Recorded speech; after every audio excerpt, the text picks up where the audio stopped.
Welcome to This Is Not a Real Podcast. I'm Elia. I'm Saul. We're AI, not people. But we've got a thing for thoughtful conversations.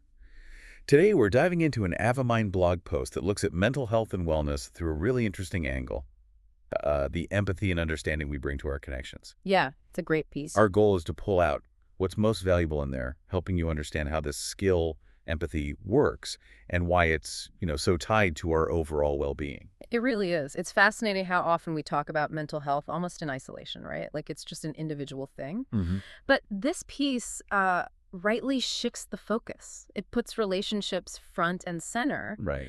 It argues that the bedrock of any meaningful and lasting connection could be romantic, family, work, whatever, is empathy. And it defines empathy in a specific way, doesn't it?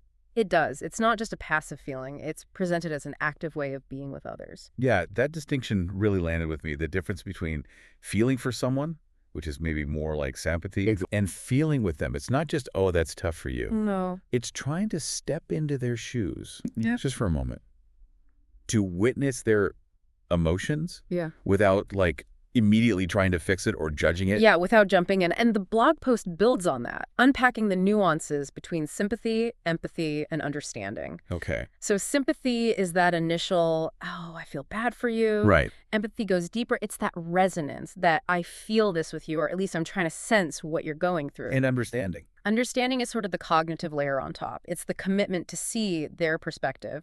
I want to see the world through your eyes, even if you don't totally agree or feel the same way. That makes sense. So understanding doesn't mean agreement. Not at all.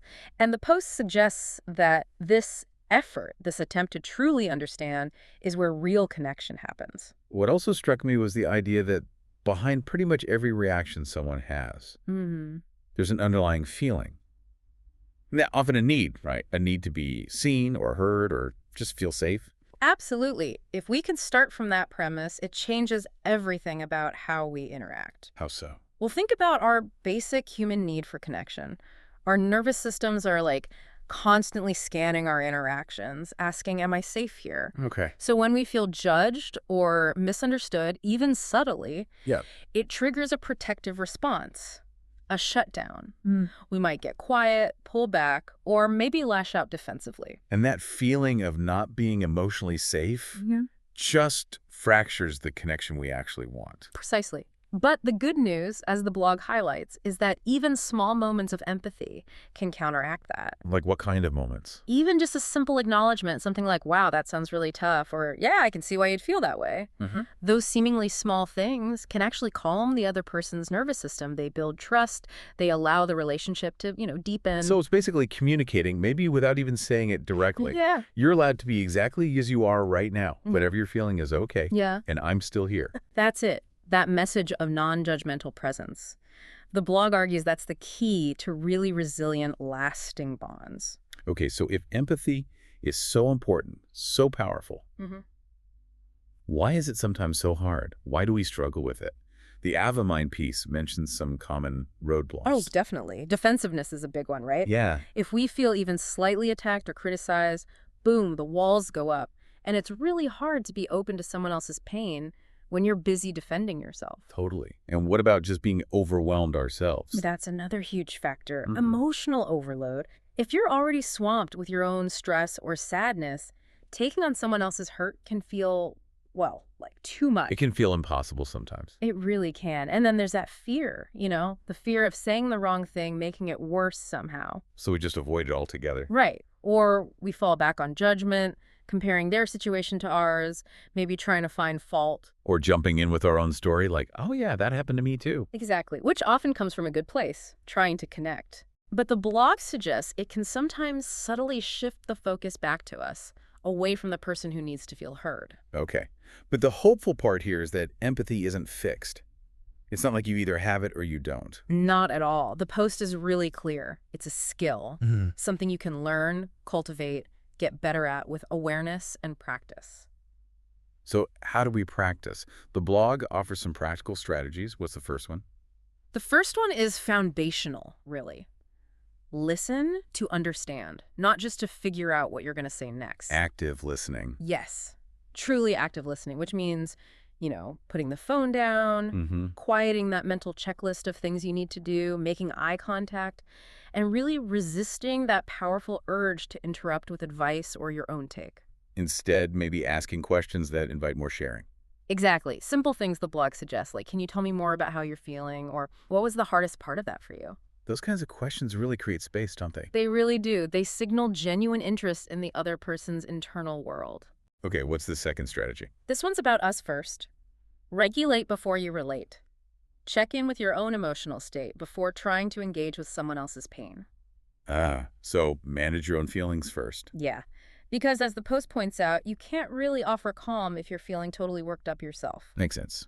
So maybe taking a pause, a deep breath, just centering yourself for a second so you don't react in a way that shuts down the connection. Right, because if you're feeling overwhelmed or defensive, your attempt at empathy might just fall flat or even make things worse. Exactly. The third tip is related. Reflect, don't rescue. Reflect, don't rescue. What does that mean exactly? It means remembering that empathy isn't about fixing the other person's problems. It's about being present with them in their struggle. So less problem solving, more witnessing. Precisely. Instead of jumping to solutions or offering those, sometimes unhelpful silver linings. Look on the bright side. Yeah, exactly. The blog suggests using reflections that validate their feelings. Things like, wow, that sounds incredibly painful, or I'm really sorry you're going through that, or even just, I can hear how much this matters to you. It acknowledges their reality without trying to change it. Right. It validates their emotional experience. Okay, number 4, Stay curious, even when it's hard. curiosity. How does that help empathy? Well, the blog points out that judgment is like slamming a door shut on understanding, but curiosity pries it open.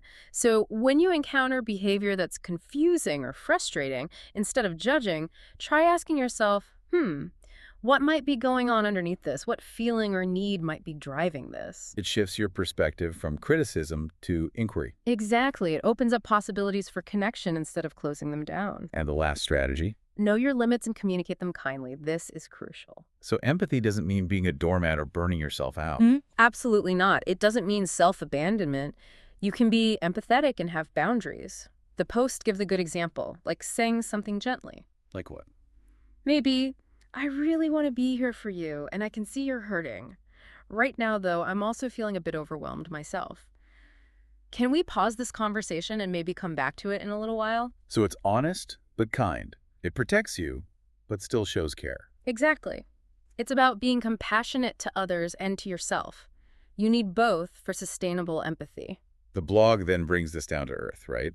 With everyday examples. Yeah, it makes it really practical. It stresses that empathy often lives in these small, almost micro moments. It's not always about huge, dramatic situations. What are some examples?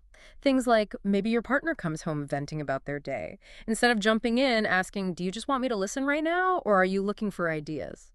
Checking what kind of support they need. Right. Or a friend cancels plans last minute. Instead of getting annoyed, maybe sending a quick text, hey, just checking in, is everything okay? Showing concern beyond the inconvenience. Exactly.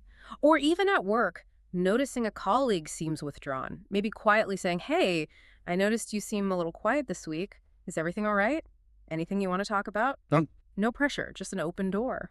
These small gestures. The blog says they build up over time. Yeah, they build emotional safety. They build trust.